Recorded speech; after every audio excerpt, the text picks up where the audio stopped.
Hi and welcome. Welcome everyone to the Can Chairman Hong Kong CBA 7th Annual Transpacific Entrepreneurial Virtual Conference. This session is on Hong Kong's access to investment opportunities in the Greater Bay Area. And during the session, if any of you would like to ask questions, please feel free to do that in the chat box here. I hope we can bring out a few points of interest to all of you, because of course, Greater Bay Area is a very, very important topic. And what we have today is an excellent panel with speakers from different experience and different expertise areas.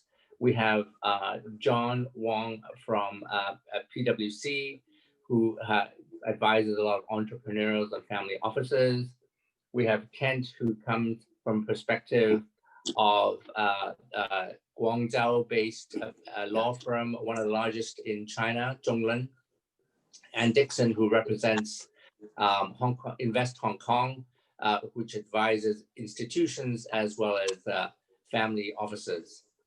So to begin, let me ask each of you if you could please talk a little bit about what's different under the China 5-year plan in relation to the GBA, some of the opportunities, and if I could ask you to talk from the perspective of our audience members who are based in Hong Kong, and also from the perspective of someone based in Canada. So with that, if I could ask Kent from Guangzhou, from Zhong in Guangzhou to give your comments, please. Kent, thank you. Yeah, thank you, Iggy. Hello, everyone. So I will talk about a little bit about the 5-year plan and the opportunities presented. So the 13th 5-year plan has made GBA important national economic development strategy in China. And along with that, the Chinese government also issued the outline development plan for GBA. That is to implement the GBA development strategy. I will not be able to get into the details of the two plans, but we'll just try to highlight some major business opportunities in this area. So first, the GBA is planned to be developed into international innovation technology hub with global influence. As you may already know, there are many technology companies in Shenzhen and Guangzhou, big and small. For example, if you're talking about the big companies, Huawei and Tencent, and also there are countless suppliers and affiliates for them. So this has helped GPA to become a center for innovation and technology in South China. In the long run, GBA will not only attract the technology companies and R&D institutions, but also talents from around the world. Secondly, the outline development plan has presented great opportunities for the entire financial industry in the GBA. The economy of Guangdong, Hong Kong, and Macau represent a very huge market. This can provide actually a lot of opportunities for Hong Kong and Macau's develop the business in this area. Certainly, education is another sector. We have seen the development quickly. We developed quickly in the past years and still developing. During the relatively rich families in GBA, more and more attention has been dragged to offer better education to the children in this area. And on the other hand, I would also like to mention the developing business environment in GBA. The outline development plan provides a blueprint for the interconnection of the urban transport infrastructure in the cities in this area. And the local government are trying to build a 1-hour living circle in the GBA, and I imagine that soon this will happen. Apart from the infrastructure, China and the GBA are also trying to build a global competitive business environment. I personally attended many programs with various authorities to streamline the governmental formality for setting up the business, paying tax, and enforcing judgments. I believe that this will improve the business environment of the city cluster in the short term, and also enhance the attraction of GBA to entrepreneurs, startups, and tenants around the world. Yeah, thanks, Ken. It really is fascinating to hear about the ambitions and the growth plans, and you know, I think most of the audience already knows that GBA in the technology space is already growing much faster, and indeed will certainly overtake Silicon Valley at some point. Maybe over to you, John. What are the opportunities that you see, and from the perspective of Hong Kong investors and investors potentially from Canada? Thank you, John. Okay. Hello, everyone. I think actually Kent has already precisely shared some of the features of the five-year plan in regard to especially to the GBA area. As we understand, the five-year plan, which came out in October 2020, the main aim is really to make China becoming a moderately developed economy by 2035, with per capita GDP of about like $30,000, which is actually 3 times the level of 2020, right? And with a specific focus, especially in the GBA area, which is a high-tech innovation hub, as Kent has kindly mentioned. Coming from the world global leading firm, PwC, of course, we have invested in China really ages ago, right? And so basically, in terms of the tech area, we really see an increasing number of our clients expanding not only in China, but actually globally, right? And so basically, for Hong Kong investors or even global investors who really want to share a piece of cake, actually in the GBA area to further expand, actually they can consider different, I would say, opportunities, especially in terms of investing through Hong Kong as a primary base, given its proximity to China and in terms of structuring tax concessions and stuff like that. I believe that Dixon will share more about what the government encouraged Hong Kong as a center, especially investing in GBA.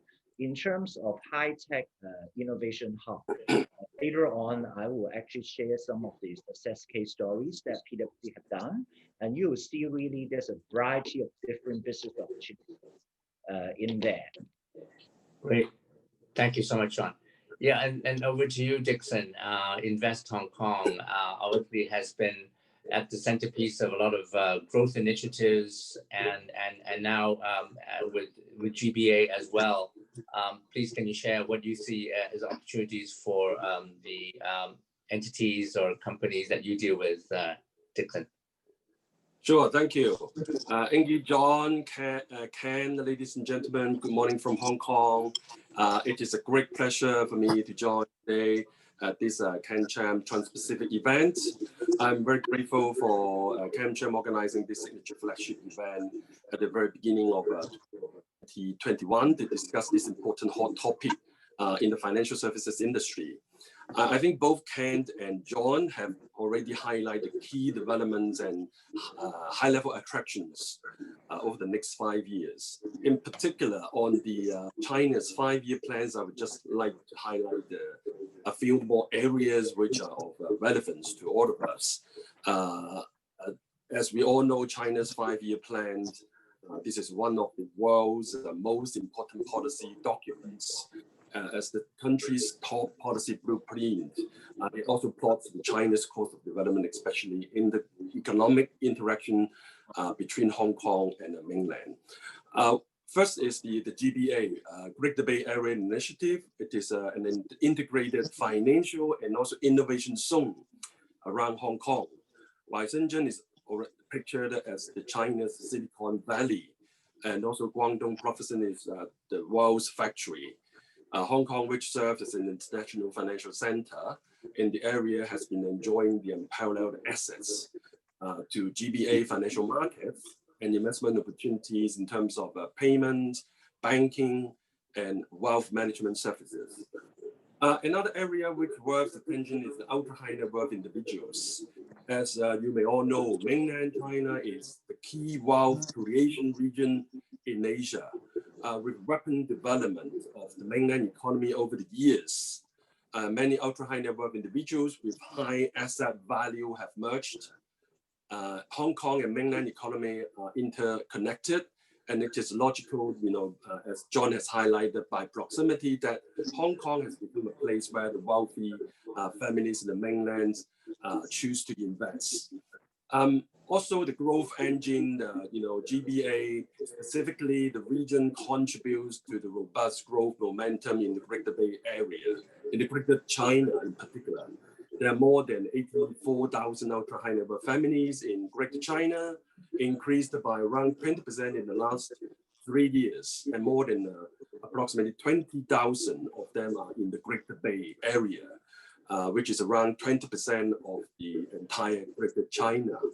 So this is a very significant number, and also a number indicating that the potential opportunities for private wealth managers, planners, private banks, et cetera, for the service providers. Last but not the least, on the 5-year plan is the new investment channels. The exemplified Hong Kong accounts for the largest inbound and outbound investment of the regions. Hong Kong has worked closely with mainland China to develop new channels, including Shanghai Hong Kong Stock Connect, Shenzhen Hong Kong Stock Connect, Bond Connect, and mutual recognition of funds.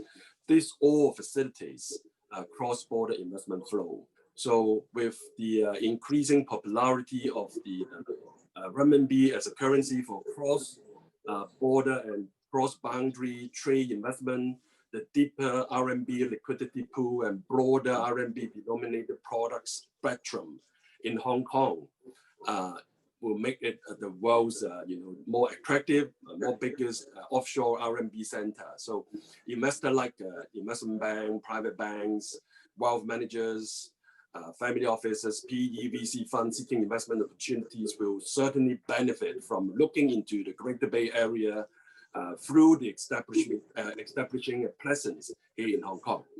Yeah, thank you, Dixon, all of you, for your introduction.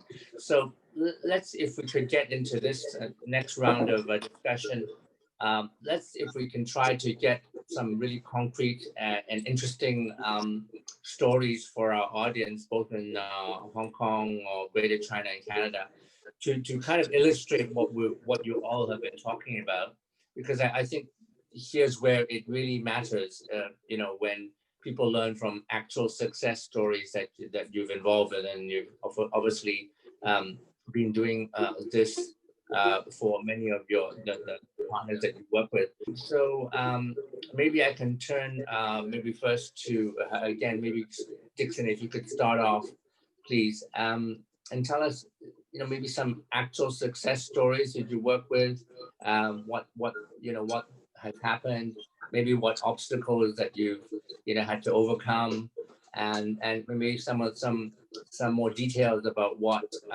companies or institutions are advising, how they're seeing and how much growth they're expecting from their plans in relation to the GBA. I can share some of my first-hand success cases, which are really unforgettable to me during my first 20 months in this job since I joined Invest Hong Kong in April 2019 from the banking industry. I would cover 3 cases. First is a multi-family office. The second one would be a bank, and the last one would be an insurance company. So in terms of the first case, multi-family office, that is which was actually established in 2016 and headquartered in Hong Kong. Its founder and also the CEO believes that Hong Kong is the perfect home for his and other family offices to prosper. As he told me, Hong Kong serves as an important and dominant gateway to connect investors from Asia and all global markets, and it is an ideal place for them to engage prospects and clients on dialogues of the succession plans.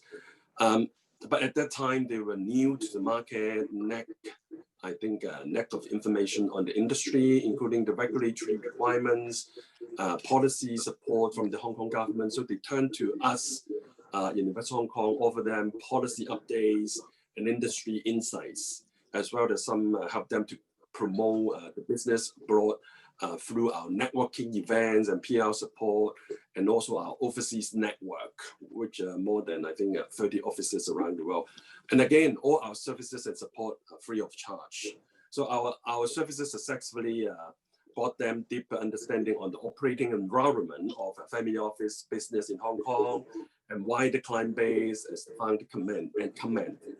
In the coming years, they aim to triple the team size in Hong Kong, set up offices in the Greater Bay Area, namely Shanghai, Beijing, and Chengdu, to serve Chinese market of high net worth individuals, demonstrating their confidence in Hong Kong and the GBA markets.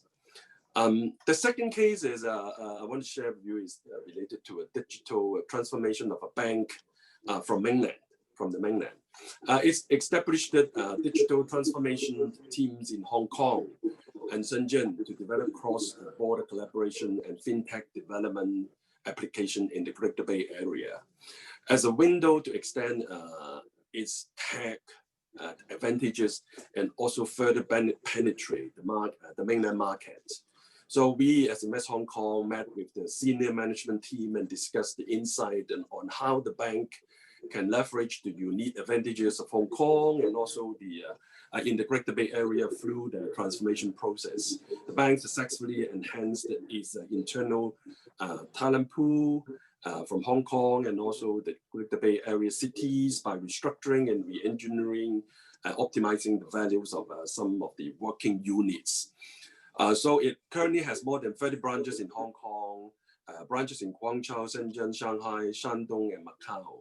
So in the future, they hope to continue to collaborate with Invest Hong Kong and plan to integrate their traditional business with technology by continuously optimizing their e-banking services and improving customer experience in order to explore fully the location advantages. Lastly, the insurance company is about the development of insurance-linked securities we call ILS by a Swiss investment company.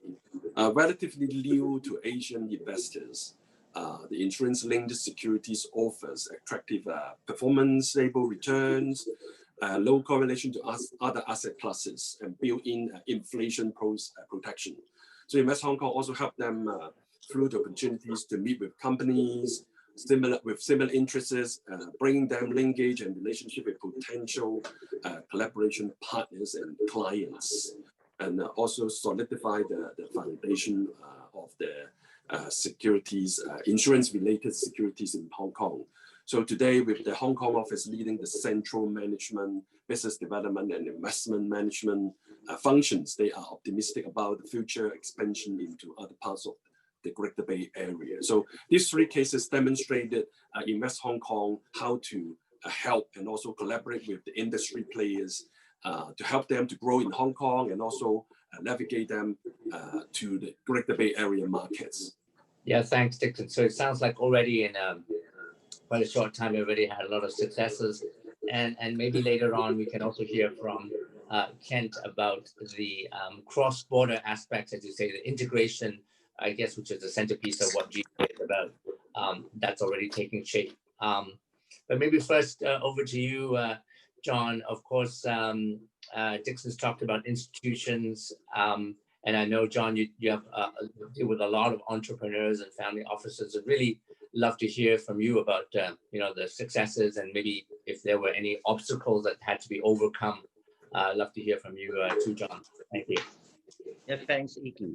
But actually, because as I mentioned, because of the 5-year plan and their Dixon actually having GBA area is a high-tech innovation hub.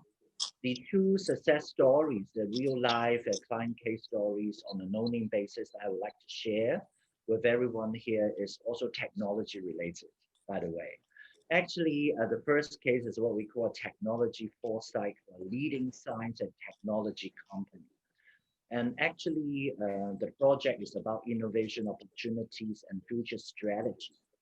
Actually, our client established their innovation hub in China in the city of Guangzhou, okay, some years ago. As the Guangdong, Hong Kong, Macau, Greater Bay, GBA area keeps on attracting support from the government as well as attention from the major global enterprises, the client really sees that the region will become and is becoming and will continue be the next hotspot of innovation and development, especially with the very clear direction under the 5-year plan. And so our client would like to have a better understanding about what role the Guangdong Innovation Hub should play in the future. And so the company would like to review favorable policies, explore tech innovation opportunities, and also identify strategic partnerships with different stakeholders in GBA. And so this is something like a consulting project. And basically the specific areas that we indulge into is really the GBA tech innovation policy analysis, and also the tech innovation field deep dive and feasibility, synergy analysis with focus on digitized solution and AI technology. And also strategic positioning on identification of potential opportunities, as well as creating key initiatives, model implementation roadmap, example like digital platforms, iCloud-based think tank.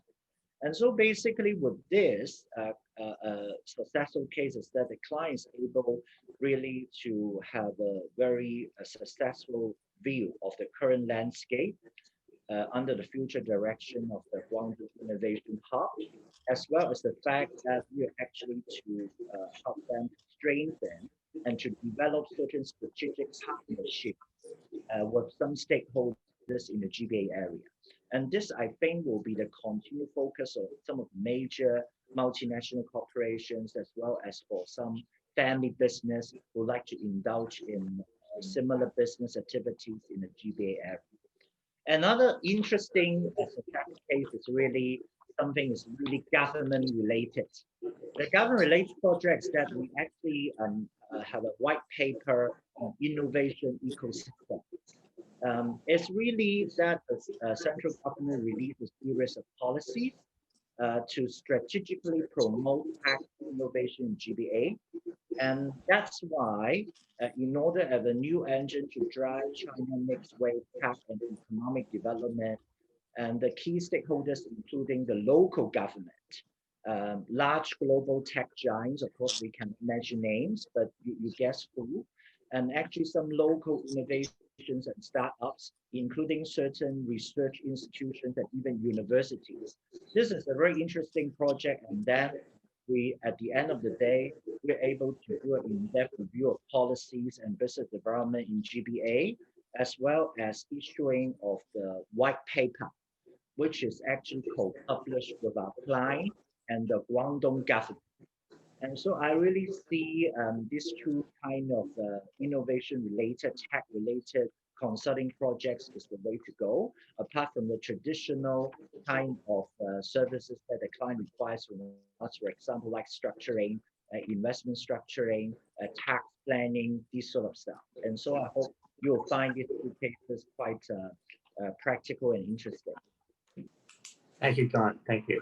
So, in fact, on that note on technology, maybe Kent, if you could talk a bit from your perspective too, because I know you mentioned earlier advising tech companies and new economy type of companies. So, any again success stories and obstacles that you help people to overcome, Kent. Okay, thank you. So I would talk about 3 cases. One is about existing investments in China already. One is one is the investment is being carried out. The other is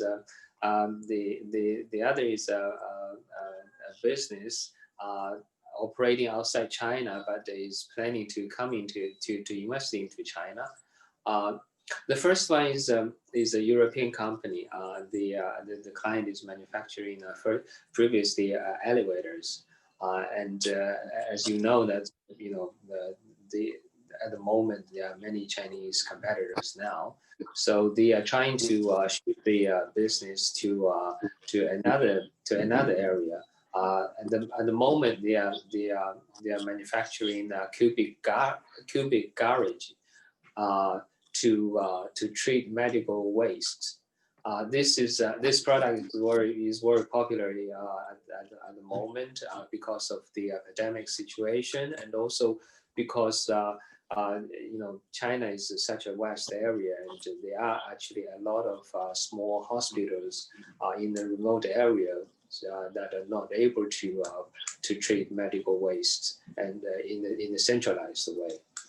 So that's the first one. Second one is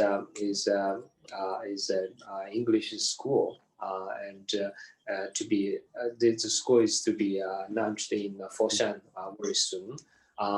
So in this project, actually the Foshan government is very helpful. They actually build up the school facilities according to the requirement of the investor, and rent the facility to the school for some time.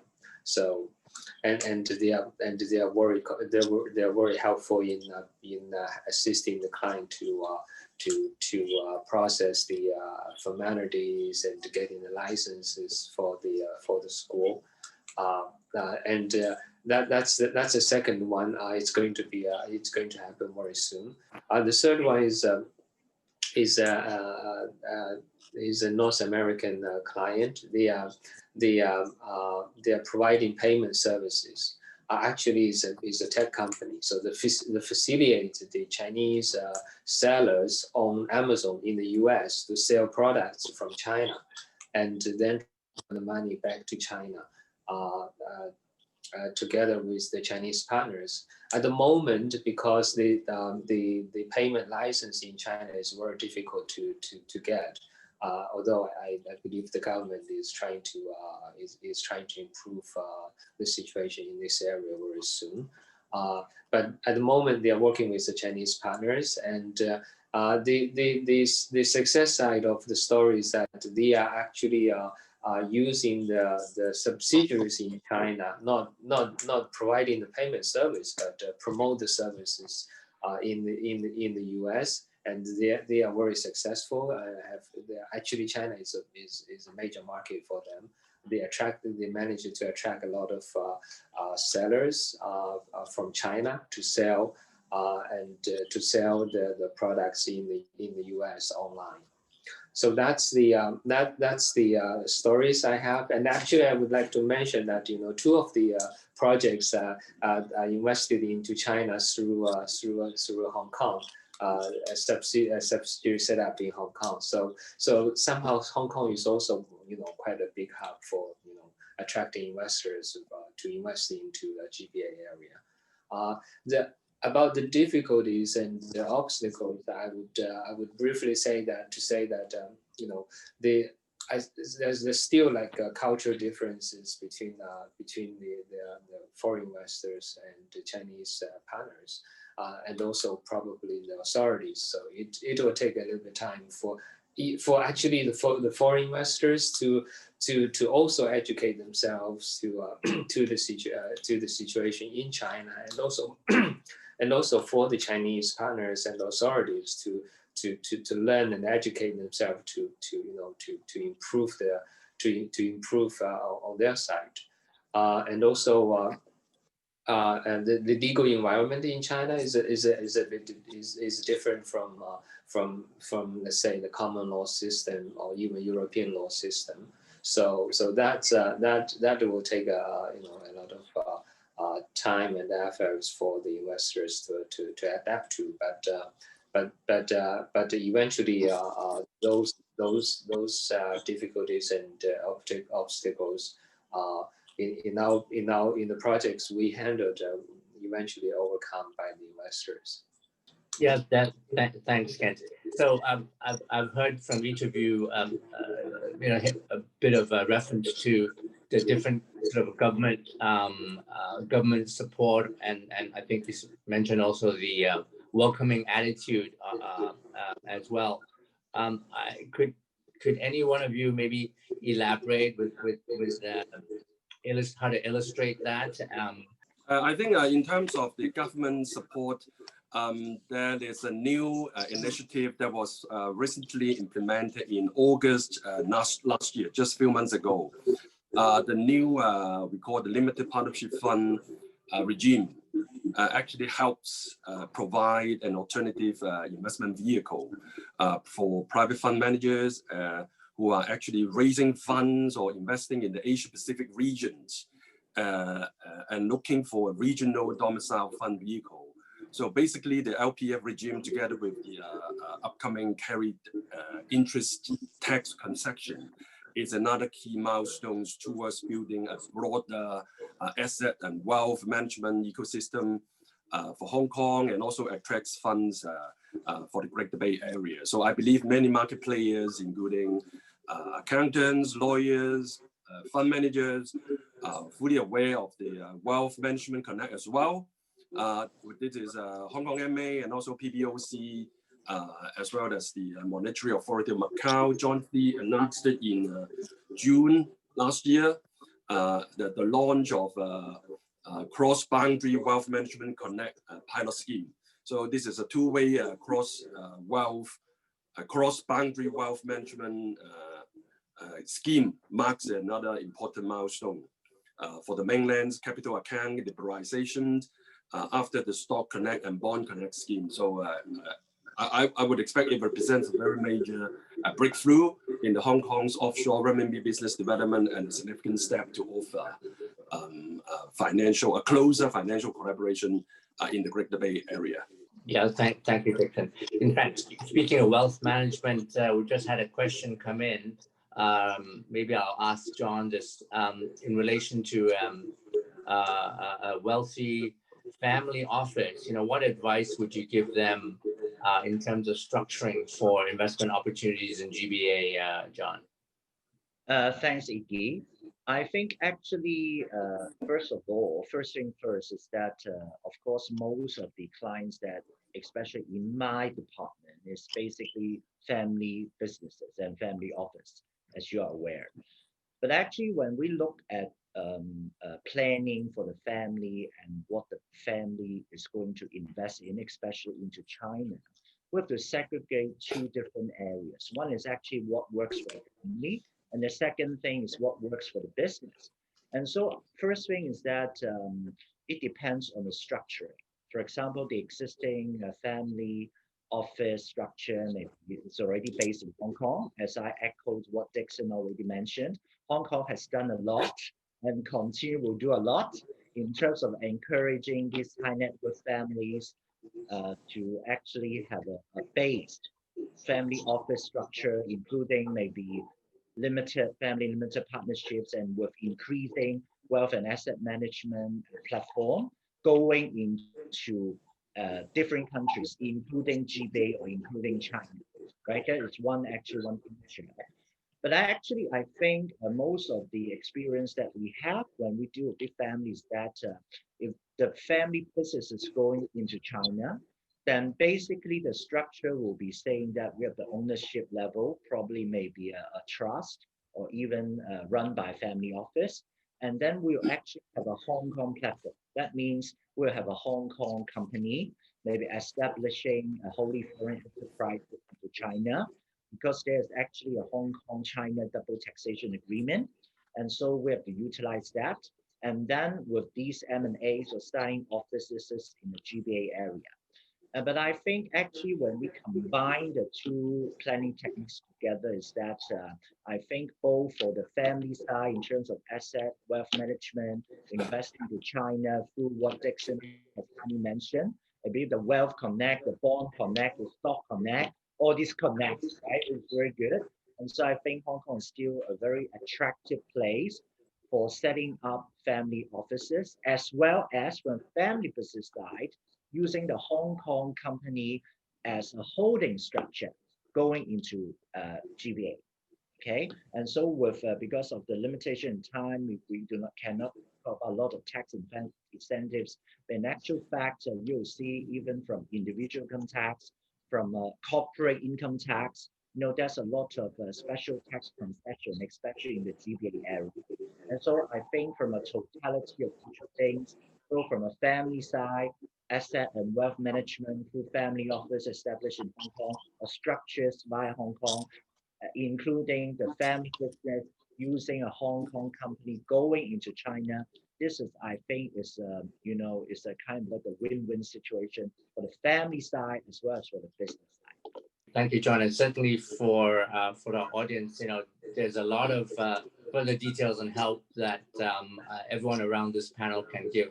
For example, as John said from PwC, the advice they can give you to properly structure for investing in GBA.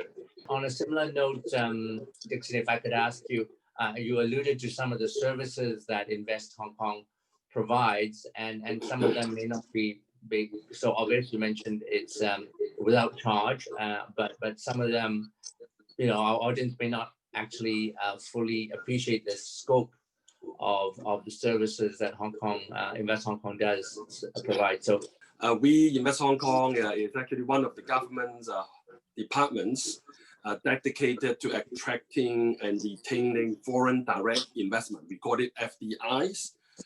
Its mission is to help overseas and mainland companies to set up and expand the business in Hong Kong. Its range of comprehensive services cover all stages of development of a company, from setup stage to launch and to expansion. So example of our services include the latest information on Hong Kong business environment, such as tax, business regulations, employment legislations, and business networking opportunities, business support facilitation, such as assistance with the business licenses with the SFC, Hong Kong MA, Insurance Authority, or the immigration work visa applications, and advice on living and working in the city, introduction to business contacts such as lawyers, accountants, human resource specialists, and arranging visits with service providers, professional associations, and government officials. And again, Iggy, you have highlighted the Invest Hong Kong services are free, confidential, and customized to each of our clients. So I think I could highlight the most common issues our clients face that are related to obtaining licenses, finding reliable service providers, and relocation of personnel. These are the common issues that I have encountered in the last 20 months. And for some overseas families, since they lack the access to local network and the knowledge, sometimes it's hard for them to digest many pages of regulations and also the rules governing the wealth management industry, or identifying the right lawyers or accountant, the trust advisors, to help on setup, getting the visas applications done fast and quick. So we are here to help, and not just free of charge, but also helping them to have a customized services. And of course, within four walls, customers are no need to worry about the confidentiality. So I'm heading up the team, a financial services team, specialized in the financial services industry. So my team are more familiar with the licensing and also the service providers background, like banks, securities companies, fiduciary services company, these sort of service providers. On top of the financial services team, and I also highlighted the wealth and asset management industry earlier, especially on the family office business. And in light of this, Invest Hong Kong has been tasked to set up a global family office team in 2021. So it is a very highly collaborative and also strategic initiative carried out by Invest Hong Kong in conjunction with other government bureaus, departments, including FSTB, Hong Kong MA, SFC, and FSDC, as well as some of the financial services industry stakeholders like accounting firms, law firms. Here we've got, PwC, RBC, and also, Zhong. And this, we consider all you all as our key financial services stakeholders that we would like to collaborate with you to have the positive impact, giving advice to investors and also the audience, how we can help, in one go, as opposed to doing it separately. It demonstrates our collaboration with the industry players and partners, as well as the government bureaus to create and enhance the ecosystem that will help support the global family offices. So if a family office hope to come to Hong Kong from around the world, know more about the edges of Hong Kong in wealth management, I'm more than happy to assist. And the new team, family office team, is being set up. Will also provide all-round support to it. Thank you, Dixon. So the final 4 or 5 minutes, the last word to you, Kent. You're in in this panel, unique position to be based in Guangzhou, but I know Zhong also has offices in Hong Kong as well, of course, across China. So if you could talk a little bit about the services of Zhong from a very comprehensive perspective. Final few words to you. Sure. So although people are talking about like foreign investment is retreating from China, but the fact is that there's still a lot of like investment into China from abroad. It is just that it's not as much as it used to be. This actually makes sense because previously, a lot of the investments were for manufacturing, so which requires a lot of funds. But nowadays the investments are more related to like high tech area, service area, which doesn't require that much. So as a law firm, we are a full service law firm, and we provide a wide range of services a business usually required. We actually have a team to serve foreign clients, to set up the business in China, and also to prepare the legal documents, and also offer other services they required after the setup in China. For example, we have IP team helping the client to register the IP in China, and also to protect the confidential information technology of the business. So we will be happy to work with other players in this area to attract investment into GBA area, into Hong Kong, and into China. We actually recently assisted many foreign clients to set up the e-commerce business, the software development business in China, and also education, franchising, services related business into China. Although manufacturing is not, but it is not a lot, but there's still like investment into manufacturing industry in China. And also recently, because of the pandemic situation, they actually we also help a lot of clients to acquire the distressed business in China, the distributors or the suppliers in China.